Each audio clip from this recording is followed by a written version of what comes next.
Hello and welcome to another lecture of the course Aquaculture. Today we are going to discuss about ornamental fish culture. Uh, to begin with, in this lecture we will talk about introductory overview and significance of um, ornamental fish culture.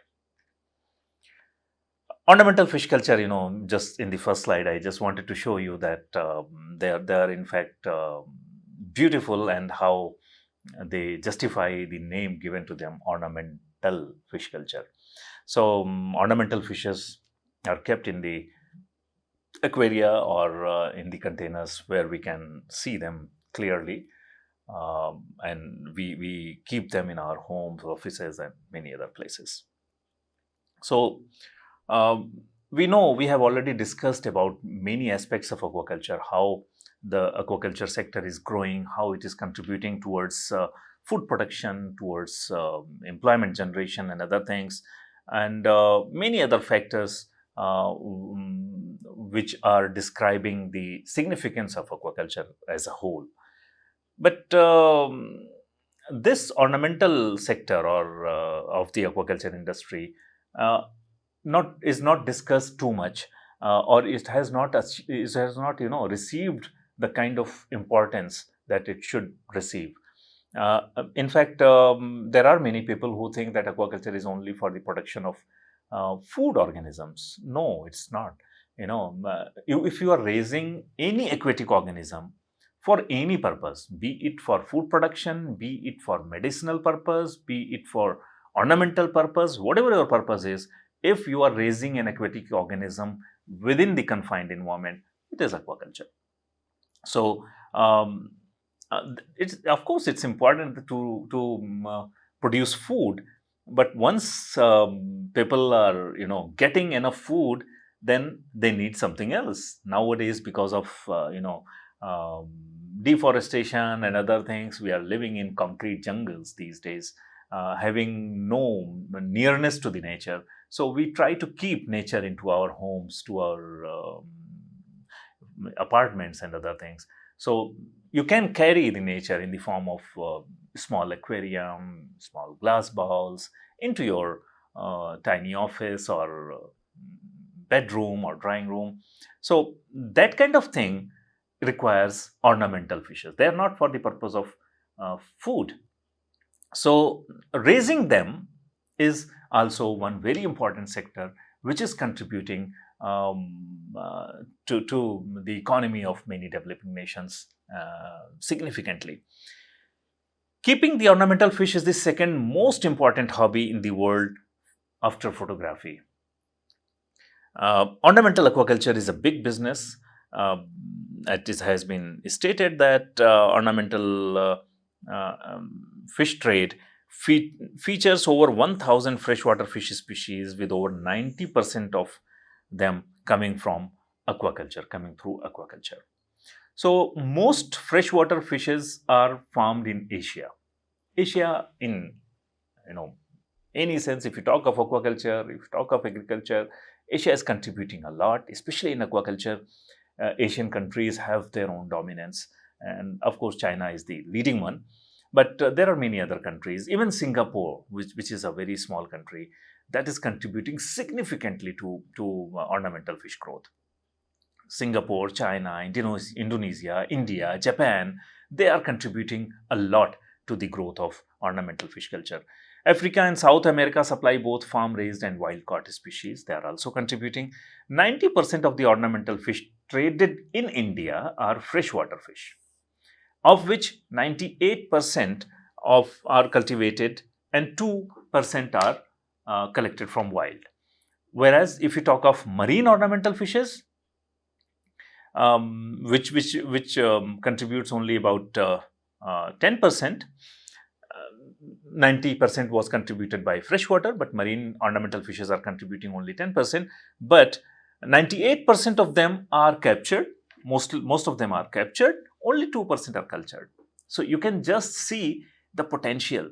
Don't just get discouraged that we are not doing too much at international levels. We have the potential. We can do wonders in this field, and this is something which is uh, you know uh, has the ability to have a lot of foreign exchange to our country. There are over 1,800 wild caught fish species from Indonesia and some Pacific island countries like Philippines, Fiji, Vanuatu. Vanuatu is probably in the Oceania, if you will see, a small country. Marine ornamental aquaculture has only about 100 fish species produced at relatively few farms. So, marine ornamental fish culture, or even in case of fin fishes for food, the culture practice is not as diverse and as popular commercially as freshwater. Cultured corals, 150 species are becoming very popular. More species are propagated around the world, some far from the ocean. Invertebrate species caught in the wild number about 720, but few of them are cultured. This is the current scenario of how ornamental fish trade is going on across the globe. Our global ornamental fish market was valued at $5.95 billion in 2023. $5.95 billion. And that has increased in the last, you can say, a decade or so. That was somewhere in millions US dollars in 2014 or so, if I remember it correctly. But now it is $5.95 billion in 2023. Huge growth in case of ornamental fish culture. It is estimated to reach US dollars 11.69 billion by 2032. So see the kind of growth rate that is anticipated, CAGR of 7.8%, the compound annual growth rate of 7. That is significant during the period 2024 to 2032. That is expected. In 2023, here you can understand that you can have a clue that what kind of ornamental fish market we should try to tap. Top exporters of live ornamental fish are, which were the top exporters in 2023? Japan, which got about $48,699,000. $48,699,000. It produced 3,25,513 kg. Second spot is of Indonesia, which produced more than Japan, 17,61,020 kg. Japan produced only 3 lakh something kg. It produced 17,000, more than 17,000 kg. But in terms of value, it was only $39,058,000. So it all depends on that how valuable your ornamental fish species is, which you are exporting, which you are producing. So depending on that, you will get the price. This was followed by Singapore, which got about $33,918,000 for the produced 2,55,188 kg. And after Singapore, Sri Lanka was there, not us, not India, $26,600,000 for 5,33,451 kilograms.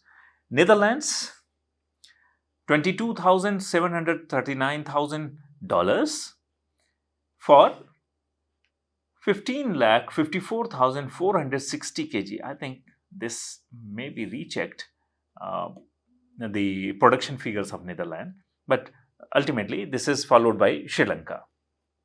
But somehow we are not featuring at any place in here.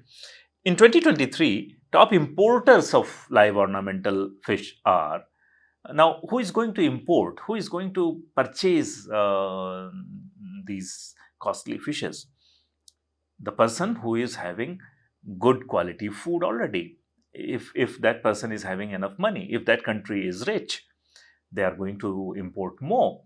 So Asian countries are producing more, but which countries are importing? United States, $82,252,000 for 44,94,640 kgs. European Union, 54 $184,000. Then 10,42,260 kg, China $40,918,000, and followed by UK $20,783,000, and Malaysia $18,475,000. Europe emerged as the most significant market recently for the ornamental fishes, with a 36.84% market revenue share in 2023. This is because ornamental fish are being imported on a big scale from Asian countries like Singapore, Thailand, Japan to satisfy the region's enormous demand for these ornamental fishes. Domestic trade of ornamental fisheries valued around 600 crores, mainly contributing from local aquarium shops across the country. And before discussing all this, I can tell you that you have seen the international scenario of how ornamental fish trade is going on, and what are the major countries which are involved in the export and import of these ornamental fishes. Don't get disappointed, don't get discouraged that our country is not there. We are having huge resources. Nowadays, government has come up with a large number of schemes, and there are many agencies I have discussed in my previous lectures also, which are going to help you if you are coming as an entrepreneur, if you want to take the advantage of the situation. Nowadays, this is the right time to go for ornamental fish culture and try to venture into the aquarium business and ornamental fish culture business. This is going to earn a lot of foreign exchange if you are successful, and if you develop the culture technologies of many ornamental fishes. There is a lot of government support. Many national institutes are supporting you in terms of training and other things. So that can be undertaking. That is one kind of untapped potential for our country. We have huge resources. We can do this, and maybe in a span of 4 or 5 years, if we go on doing the right thing, we can be on top of exporting nations. The trade is mainly concentrated at major metro cities in India: Kolkata, Chennai, Mumbai, Delhi, Hyderabad, Bangalore, and Cochin, and many other cities. And nowadays, that is growing very rapidly. The key production is from small scale production units within 1 acre of land and investment within 3 lakhs. So there are many small scale sector farmers who are doing this ornamental fish farming. Around 50% of this trade value is mainly imported accessories for use in urban aquariums. So we have to work on this. We have to develop our own infrastructure for this, which can get support from many agencies. Ornamental aquaculture is an exciting and rewarding business venture. It requires expertise in pond management. If you are going for culture, then of course you need to have information on all the aspects that we have discussed for culture of other aquatic organisms earlier in my lectures. So what are those?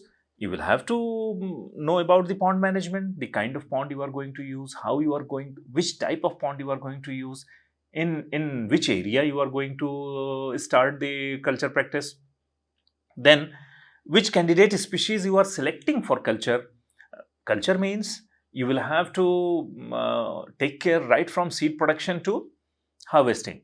So, seed production, how you are going to get seeds, whether you are depending on some hatcheries, or you are collecting it from the wild, or you are going to develop your own induced breeding technology and hatchery.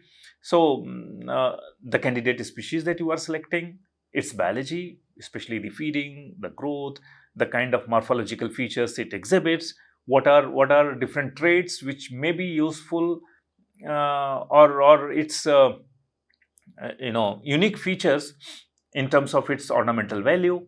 So all these things you will have to study, and unique breeding and husbandry techniques. Everything you will have to first get in the form of a manual, or you can a kind of technology developed for culture of that particular species, and then proceed. for culture. Freshwater farms can be low tech compared to marine farms. For example, if people are involved in clownfish culture or corals, etc., which require more technical expertise. Some farmers are now embracing new technology, um, like RAS, recirculatory aquaculture system, which we discussed, to grow. In fact, with the advancement in the technology of the culture systems, now it has become better to start aquaculture at any place.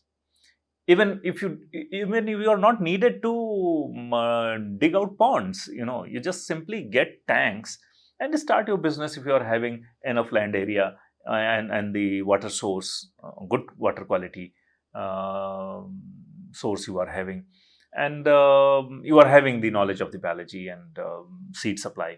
Then you can start your business right away at any place without going even for pond construction. You can start with these modern systems.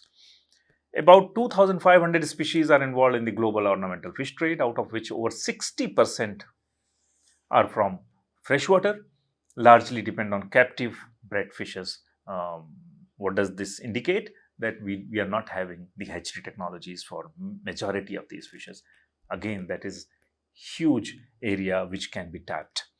There are around 30 freshwater fish species that dominate in global ornamental fish market, which include live bearers, tetra, angelfish, discus, very popular these ornamental fishes, goldfish, zebra danio. The guppy and tetras alone represent more than 25% of the trade by volume and more than 14% by value. They are very, very popular. Marine fish species contribute more than 15% of the trade by value, with about 98% collected from the wild, that we have discussed earlier. Also, most of the ornamental fishes, marine ornamental fishes, we are collecting from the wild only. India's share to global ornamental fish trade is less than 1%. That you have seen, that we have not featured in the major exporting countries of ornamental fishes, but is still projected as a sleeping giant because of yet untapped potential resources. The global market is looking towards us, that how we are going to utilize our huge resources, huge diversity, ecological diversity, wherein we can introduce new candidate species in the ornamental fish trade. So we have to identify new ornamental fish species. We have to develop hatchery technologies for them. We have to develop culture technologies, suitable culture technologies for them. Maybe for if you are going for pond culture, maybe if you are going for that closed system of culture, all these culture technologies must be developed and popularized, to different parts of the country. And there are many schemes. I'm telling you, if you go and check the PMMSY website, Ministry of Fisheries website, NFDB website, and many other agencies which are involved in promoting this sector, you can get many good information on this. In recent times, the sector has shown tremendous growth due to the efforts of the farmers and entrepreneurs and developmental efforts of government agencies. Therefore, many entrepreneurs are venturing into this lucrative business, which in turn facilitates the growth of overall subsector. About 90% of the ornamental fish is traded from Kolkata. Kolkata is the hub of this ornamental fish trade, followed by 8% from Mumbai. So almost all is being contributed from these places, and remaining 2% from Chennai. So what is left? Nothing. But it's not like only 3 places have the potential to do the ornamental fish business. You can do it anywhere, depending on what kind of species you encounter in your place. For example, there may be very small fish which you often don't care that what kind of, that has no food value.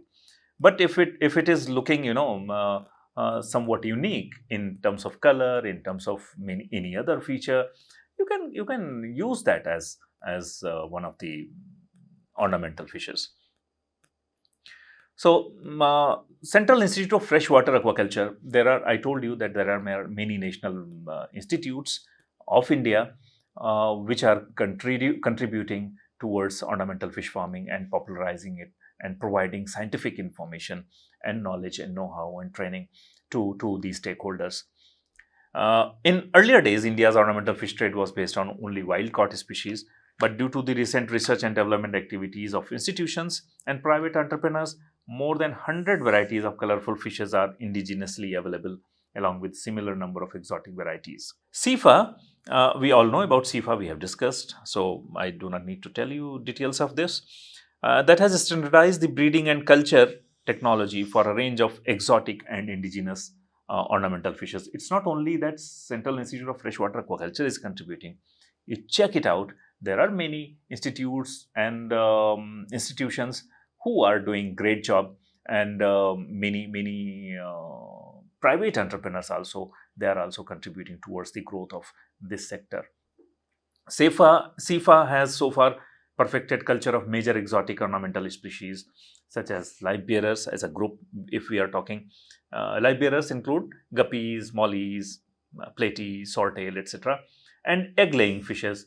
In fact, there are two major categories. One category where which gives rise to young ones, and another category which produces eggs. So that fish which produces young ones is called as live bearer, and those which produce eggs during breeding, they call egg laying fishes, such as goldfish, barbs, koi carp. You must have heard of gurramis, betta, cichlids. So success in breeding and larval rearing has been achieved in many species like this. This is what the institute is claiming: Indian rosy barb, black line rasbora, Indian flying barb, dove gurami, rainbow gurami, giant danio, melong barb, sophor barb, ticto barb, zebra danio, leopard danio, chameleon fish. Many of these fishes, you will find that earlier we didn't care about these fishes, but when they are identified and they are being used at higher price, it becomes a very lucrative business. For example, these Puntius species, which we discussed earlier, here in inland areas while doing fishing, these Puntius species, they were bycatch. And earlier, when we were studying in undergraduate or postgraduate students, when fishing was done, such kind of fishes, they were, not even caught by the fish farmers. When they were trapped in the nets, the birds and other birds especially, they came and they were feeding on such kind of fishes. They were just taking these bycatch from the nets and then throwing it outside, and those were being eaten by the birds. Earlier, such was the case, but nowadays we do not have enough natural population of these fishes, and they are being cultured and sold at a very high price because they are beautiful to keep in aquarium. So you can identify many such species which can be raised in captivity and can be sold as ornamental fish in the market. So considerable success on broodstock development of Western Ghat fishes has been achieved on the species like Fasciatus barb, again Puntius species, again filament barb, Puntius, another species of Puntius filamentosus, and then Puntius temra pariani. So the three Puntius species in the Western Ghats have been successfully induced bred, and in fact the high biodiversity regions in our country, or the hotspots of biodiversity in our country, and especially the regions like Western Ghats, the Northeast, we are having variety of such fishes which can be used for ornamental purpose. The only thing is to identify them as a candidate species, to develop the culture technology, the hatchery technology for such species, and then popularize it among the small scale business farmers and large scale entrepreneurs and other people, so that we can tap this ornamental fish market at global level.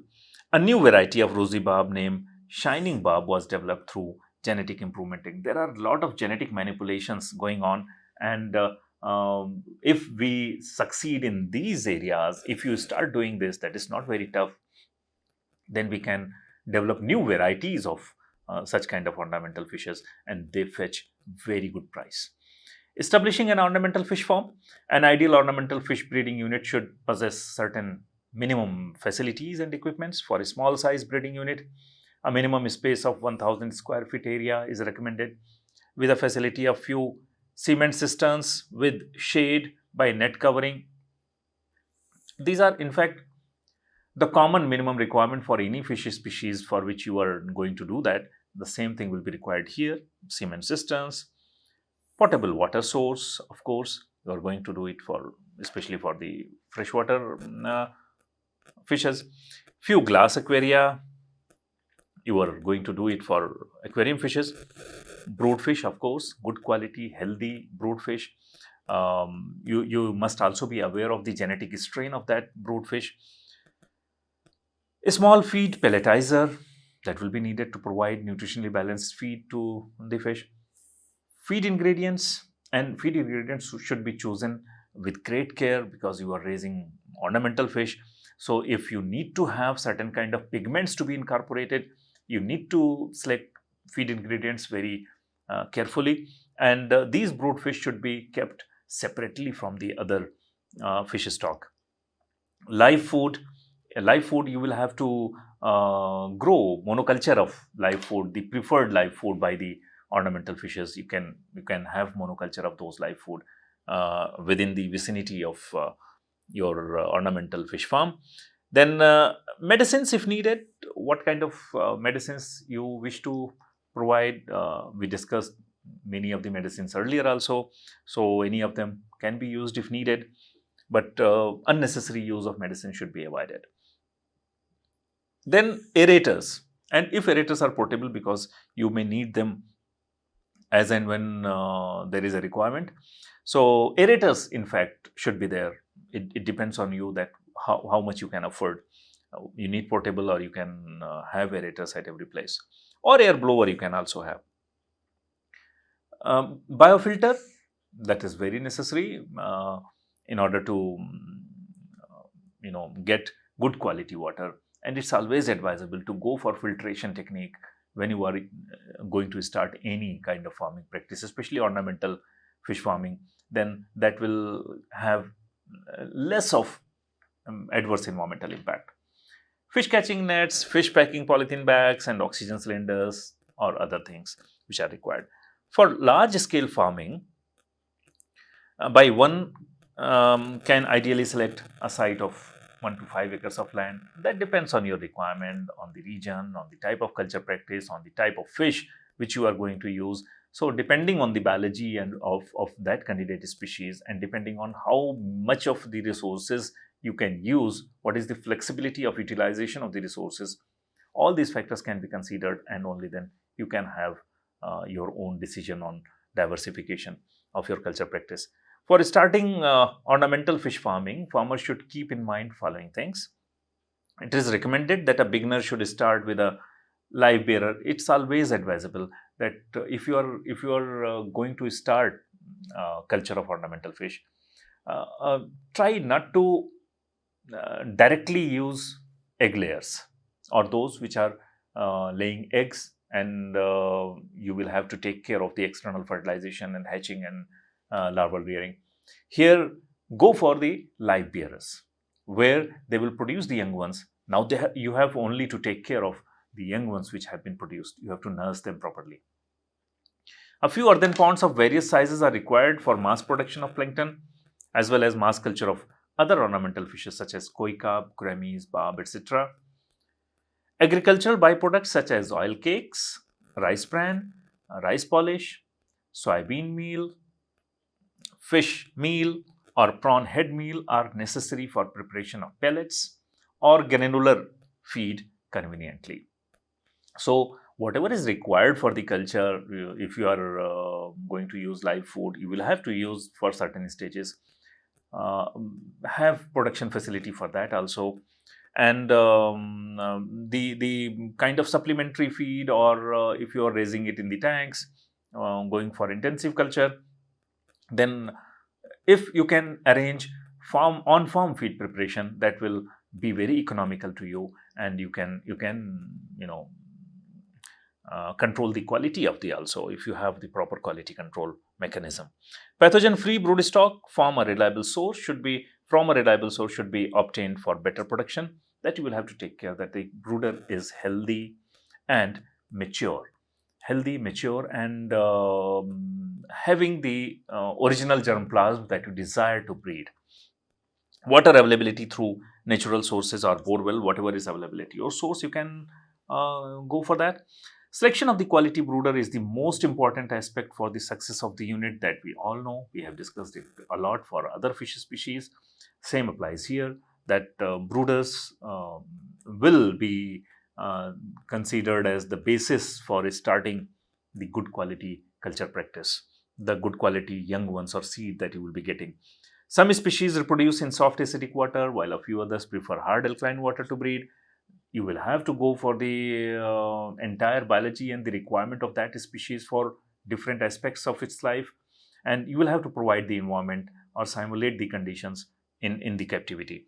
Live bearers usually prefer to breed in hard alkaline water, while fishes like angelfish, discus, tetra, oscar, loaches prefer soft acidic water. So, depending on which species you are going, have knowledge on that particular species, and then and venture into the culture practice.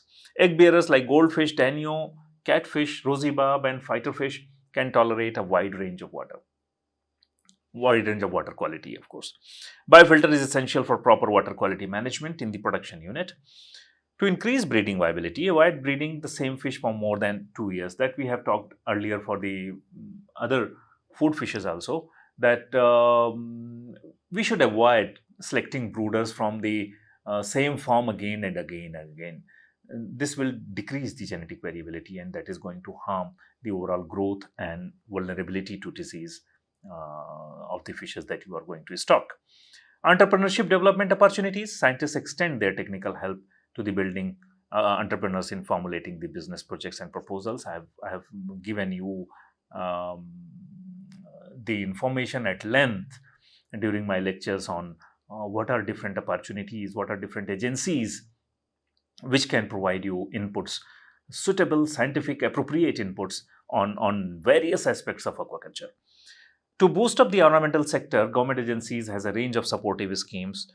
This again we have discussed. MPDA, the Marine Products Export Development Authority, gives subsidy to a maximum of 50% for establishing ornamental fish breeding units, and it also provides financial assistance of up to rupees 5 lakhs. It may vary, whatever is written here. I suggest you to please visit the agencies that I have discussed in my earlier lecture, which are going to help you out in taking up this kind of venture. Economics, again, I should caution you that the figures which are written here in the economics, that may vary from one region to the other and from one time to the other. So, that you will have to take care. But as a reference, you can see that with an investment of about 75,000, with a capital recurring investment of rupees 50,000 and 25,000 respectively, gives a return of 50,000 per year from a live bearer backyard small scale ornamental fish culture unit. So, that was just for your reference. You can go for having more important and more information on the economic returns of this fish. You will get a lot of information on this aspect also, that how you should calculate the inputs and the recurring cost, the non-recurring cost, and how you are going to recover the cost that you have put into setting up the ornamental fish culture unit, and in how many years you are going to do that, and how you are going to get profits out of this. Now, there are different agencies, I told you, that offer training programs also. CIFA is one of those institutions which have organized a number of training programs. It's not only that 2015 and now we don't have any training program. We have training programs. The only thing is you will have to visit the websites of the concerned agencies and look forward for any kind of ornamental fish training program and attend that. You will get very good information. Around 2,500 stakeholders participated in these training programs during 2015 of SIFA. Large number of fish farmers, including farm women, are regularly being taught about ornamental fish breeding and culture activities. Recent initiatives of ornamental fisheries development in India.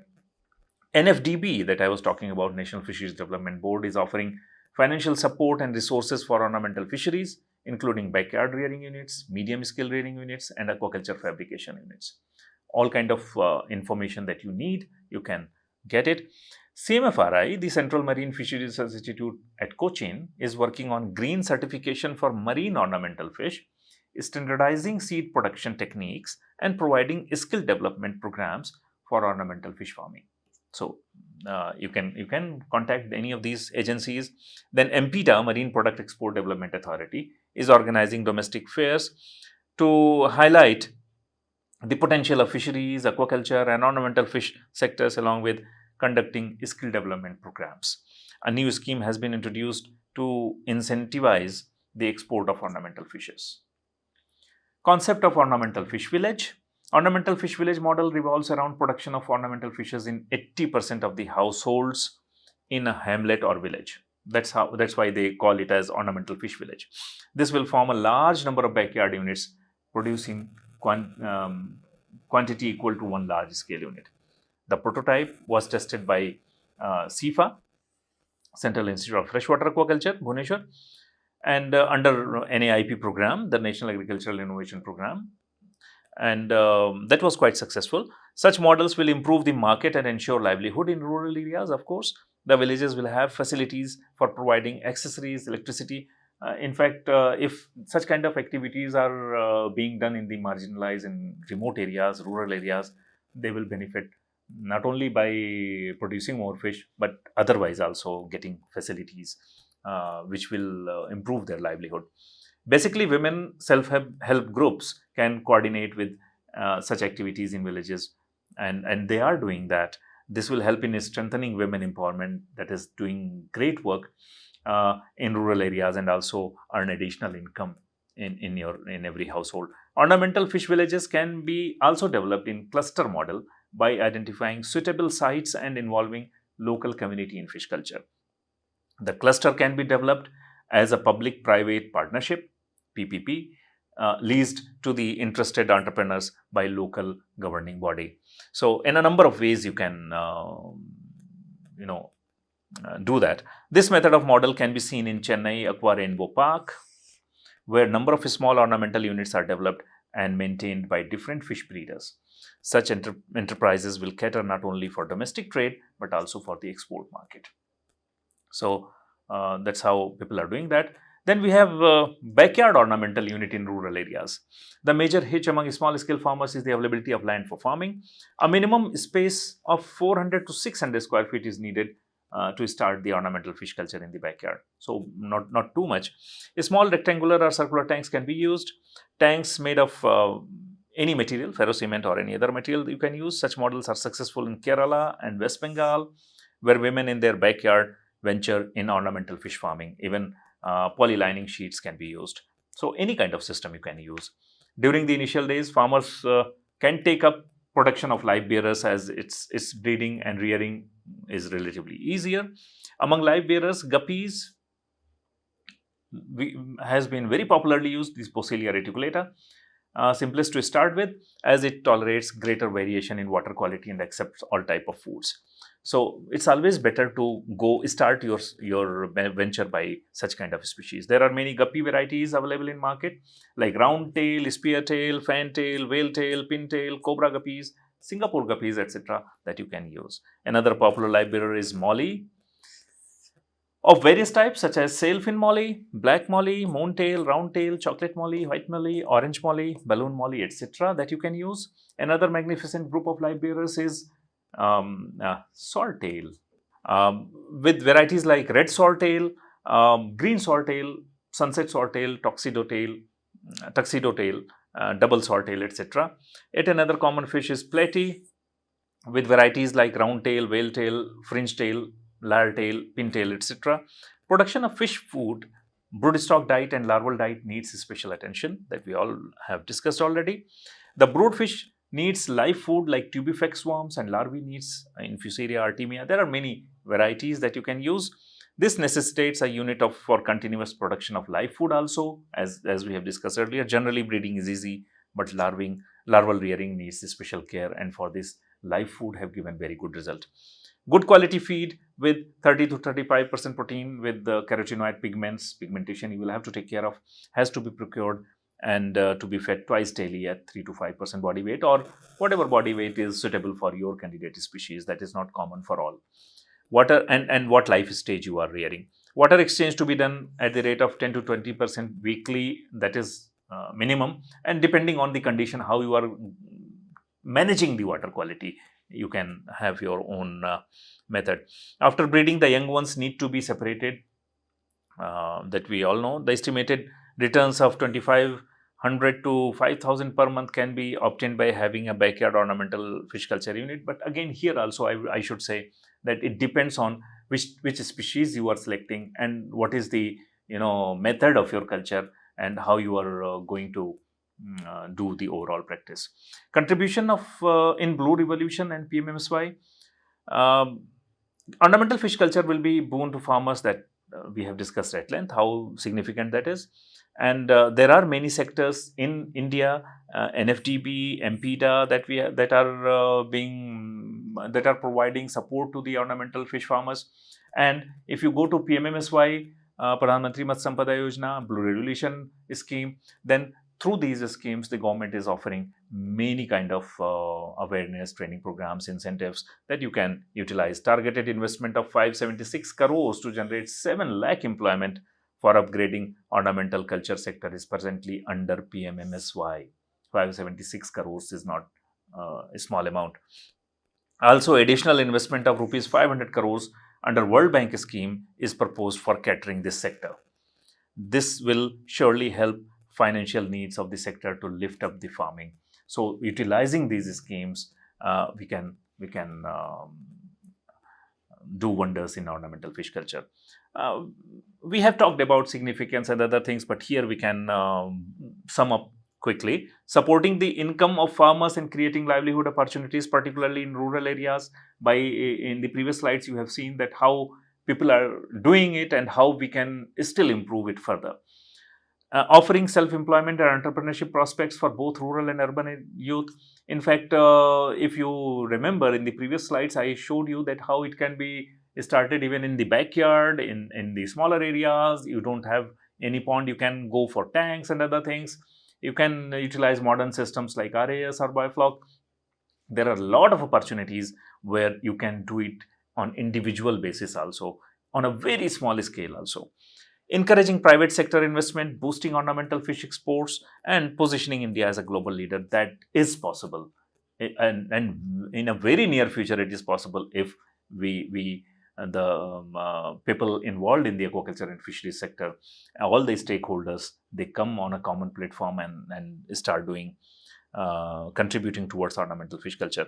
Promoting the hobby of aquarium keeping. This contributes to stress reduction, and we all know that how these things, keeping near to natural environment, helps us as a humanity. So these are many of the significant points that we can discuss in detail if we need to, but I think throughout the lecture I have kept on telling you about the significance and how they are going to improve the economy also, and the livelihood, and thereby helping poor people to get accessibility to their food, also removing the hunger and malnutrition. So that is the significance of ornamental fish culture. These are some of the references that we used in this lecture. Thank you so much.